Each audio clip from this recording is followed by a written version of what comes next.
Hello everyone, this is Shakeel Nagori. मैंने अपने first class में निबंध ऐसे के बारे में बता रहा था। तो उसमें हमारा निबंध चल रहा था जल ही जीवन है। जल ही जीवन है, जीवन है। उसके बारे में मैंने कुछ इम्पोर्टेंट लाइन, कुछ इम्पोर्टेंट टॉपिक पर बात की थी, कुछ इम्पोर्टेंट पॉइंट पे बात की थी कि हमारी पृथ्वी पर कितना जल है, कितना पीने लायक जल है, कितना खारा जल है, कितना लवण जल है। तो मैंने कुछ स्ट्रक्चर के बारे में बात की थी। अब पानी के स्रोत, जल का स्रोत क्या है? तो पहला है नदी।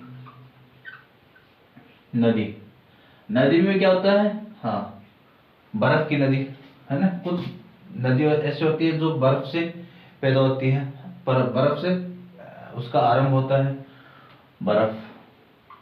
और बर्फ कहाँ होती है? हिमालय। कुछ होती है बरसाती नदी। कौन सी होती है? बरसाती। ये होती है बारहमासी। कौन सी होती है? जो बर्फ की नदी है ना, बर्फ जहां से ग्लेशियर होता है ना, वो नदी। तो बारहमासी नदी होती है। जो ग्लेशियर से पिघलती है ना, हाँ पिघलती है, वो बर्फ से क्या बनती है? पानी बनता है। और पानी से क्या होती है? झील। और झील से क्या होती है? नदी निकलती है। कुछ होती है ये बर्फ की होती है, तो कुछ होती है बरसाती। अब ये नदी क्या होती है? सूखी होती है। बरसात के वक्त तो इनमें पानी आता ही है, और बिना बरसात के इनमें पानी नहीं रहता है, कम रहता है। तो स्थलाकृति के आधार पर, स्थलाकृति यानी लैंड, हाँ, के आधार पर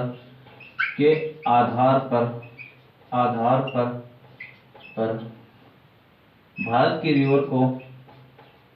की नदी को, हाँ, नदी को इंग्लिश में कहते हैं रिवर। नदी को दो भागों में बांटा गया है, दो भागों में बांटा गया है। कौन सा है दो भाग? फर्स्ट कौन सा है? हिमालय रिवर। मैं पानी के स्रोत बता रहा हूँ, जल के स्रोत, कि रिवर है, तालाब है, नहर है, ओशन है ना, ये बता रहा हूँ मैं। तो हिमालय, और हिमालय में कौन कौन सी रिवर है? सिंधु की सहायक रिवर कौन सी है? चेनाब है, झेलम, रावी, व्यास और सतलुज।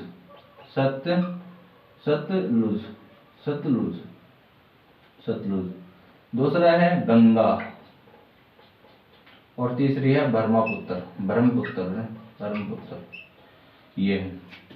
अब दूसरा, ये तीन रिवर होगी ना, ये होती है हिमालय की रिवर, जहां से हिमालय से निकलती है और अपने साथ क्या लेके आती है? उपजाऊ मिट्टी लेके आती है। जो गंगा का मैदान है, पूरा गंगा का मैदान, ये पूरा, हाँ, हिमालय की रिवर के द्वारा, हाँ, पूरा हिमालय जो रिवर है और हिमालय जो पर्वत है ना, पूरा मिट्टी इनके द्वारा, इन नदियों के द्वारा लाई गई है, जैसे भी ये, हाँ। तो ये हो गया। दूसरा कौन सा है? प्रायद्वीप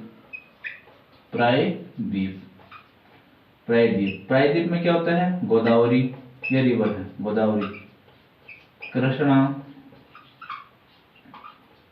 कावेरी और महानदी। देखो, ये पढ़ाने का स्रोत ये है, पढ़ाने का मकसद ये है कि जल ही जीवन। अब जल, भूमिगत जल है, वो खत्म हो गया या समाप्त हो गया, तो इन नदियों के द्वारा क्या आएगा? हाँ, नदियों के द्वारा नहर निकाली जाएगी और नहर का पानी हमारे घर तक आएगा। हाँ, तो जिससे हम पेयजल पीने के लिए कर सकेंगे, कृषि के लिए कर सकेंगे, है ना। जिसके लिए और भी हम खाने पीने के लिए लेते हैं, तो वो पानी का उपयोग हम कर सकेंगे। अगर भूमिगत जल 10 या 20 साल के अंदर खत्म हो जाएगा ना, तो ये पानी हमारे काम आएगा। पढ़ाने का मकसद यही है, पढ़ाने का कारण यही है। उसके बाद में रिवर के बाद में क्या होता है? नहर। अब देखो, नहर, इस रिवर से ना, रिवर से क्या निकाल जाएगी, कैनाल। क्या निकाल जाएगी, कैनाल में, कैनाल, कैनाल, कैनाल को बोलते हैं नहर। जैसे इंदिरा गांधी नहर है, इंदिरा गांधी नहर, इंदिरा गांधी नहर है, इनसे नहर निकाली गई है। अब इनसे क्या, लिफ्ट परियोजना, लिफ्ट है ना, जैसे कुंभाराम परियोजना है, कुंभाराम लिफ्ट परियोजना है। तो इससे क्या है, झुंझुनू जिले में पानी आ रहा है, मानसर में डैम बना रखा है ना कुंभाराम लिफ्ट परियोजना के द्वारा। तो ये पानी जा रहा है खेतड़ी। अब इस खेतड़ी और इसके बीच में जितने भी तहसील हैं, जितने भी गांव हैं, उनको सबको लाभ मिलेगा। क्यों मिलेगा, क्योंकि इन क्षेत्रों में क्या है, पानी की कमी आ गई है। पानी की कमी आ गई तो ये क्या करेंगे, तो ये कनेक्टिविटी है, पढ़ाने का सबसे बड़ा स्रोत यही है। बच्चे को पढ़ाना है तो कनेक्टिविटी करवाओ। टीचर वही अच्छा है जो बताता है कि किताब में से पढ़ो किताब में से, और अपना आप उसको कनेक्टिविटी करो। पढ़ो किताब में से और लिखो अपने दिमाग से कि कहाँ क्या आएगा, किंतु आएगा, परंतु आएगा, के आएगा, मैं आएगा, उन शब्दों को जोड़ो। ये होते हैं कीवर्ड। क्या होते हैं, कीवर्ड। अपने अपने पैरामीटर होते हैं। हर एक टीचर अपने पैरामीटर से पढ़ाता है, हर बच्चा अपने पैरामीटर से लिखता है, याद करता है। तो अपने अपने पैरामीटर होते हैं, है ना। तो ये कीवर्ड होते हैं। कीवर्ड का मतलब है कनेक्टिविटी, कि इंपॉर्टेंट लाइन को लिखो। हमें उससे मतलब ही नहीं है क्या आ रहा है क्या नहीं आ रहा, इंपॉर्टेंट लाइन है उनको लिखो और उनसे क्या करो, हाँ उनको डालो। कि उनको क्या लिखने का तरीका मैंने ये करा कि लिखने का और याद करने का तरीका क्या है कि अपने शब्दों किताब पढ़ो और किताब पढ़ने के बाद में उसको बंद करो और रजिस्टर में अपना जो कहानी लिखी है, जो गाथा मैंने पढ़ी, वो पूरा रजिस्टर में लिखो। अब इस जो आपने नोट्स बनाया ना, उसको कंपेयर, कितना बड़ा भी टीचर हो, प्रोफेसर हो, वो उससे कंपेयर नहीं कर सकेगा। ये होती है पढ़ाई, एक्चुअल पढ़ाई वही होती है। अपने अपने कीवर्ड है, अपने अपने कीवर्ड डाल रखे हैं हमने, फ्लो चार्ट डाल रखा है, मैप डाल रखा है। तो उससे क्या होता है कि टीचर समझ पाता है कि 10वीं का बच्चा है या 12वीं का बच्चा है या 5वीं का बच्चा है, उसके दिमाग में कैसे आया भाई कि वो डायग्राम है, फ्लो चार्ट है, पॉइंट है, मैप है, उसने उसको हाँ इस तरीके से उसको लिखा है कि उसके बाहर हो जाता है कि बच्चे इतनी लेवल, छोटा लेवल है बच्चे का और उतने इतना सोचता है, वो लेके आता नंबर। इसलिए बच्चे के नंबर आते हैं जहां उसके 50 आ रहे थे, जहां 70 नंबर आ रहे हैं, 70 नंबर आ रहे हैं। ये है लिखने का तरीका और बोलने का तरीका और याद करने का तरीका। बहुत कम टीचर इसको कभी बताते नहीं है कि सिलेबस क्या होता है। हाँ, सिलेबस बच्चा 10th या 12th उसमें पता ही नहीं कि बच्चे को सिलेबस क्या है क्या नहीं है। टीचर उसको अच्छी तरीके से हर दिन याद करके आता है कि बच्चे को क्या पढ़ाना है क्या नहीं पढ़ाना है, कौन सा क्वेश्चन हर बार रिपीट हो रहा है, हर साल रिपीट हो रहा है ना।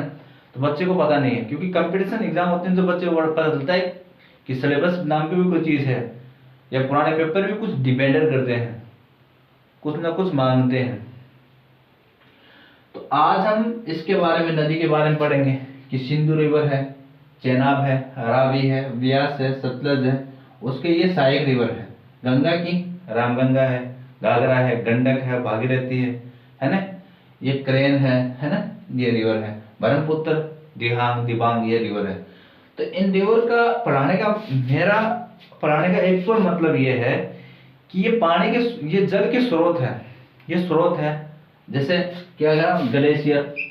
अब ये ग्लेशियर नहीं पिघलेंगे तो रिवर कैसी तरी हुई, ग्लेशियर का मतलब होता है पहाड़ किसके हैं, बर्फ के, क्योंकि अत्यधिक ऊंचाई पर है हिमालय, अत्यधिक 8848 उनकी ऊंचाई पर है, तो तापमान रहेगा, और उस तापमान रहेगा तो क्या होगी, बर्फ तो जमेगी, और वो बर्फ से क्या हो रही है, हाँ ग्लेशियर पिघल रहे हैं, वहां क्या है, हाँ वहां बर्फ पिघलेगी, तो बर्फ से क्या होगा, पानी बनेगा, पानी बनेगा तो रिवर स्टार्ट होगी, प्रारंभ होगी। तो ये अपना पढ़ाने का एक एक्चुअल वो है कि बच्चे को मैप से पढ़ाएं।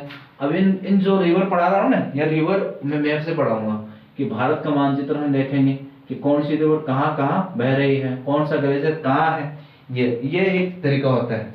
तो आज की क्लास में हम इतना ही पढ़ेंगे। तो हमारी वीडियो को सब्सक्राइब करें, लाइक करें और शेयर करें और कमेंट भी करें कि कहाँ कहाँ हमें इस चीज़ को सुधारना चाहिए, कि क्या है क्या नहीं है ना।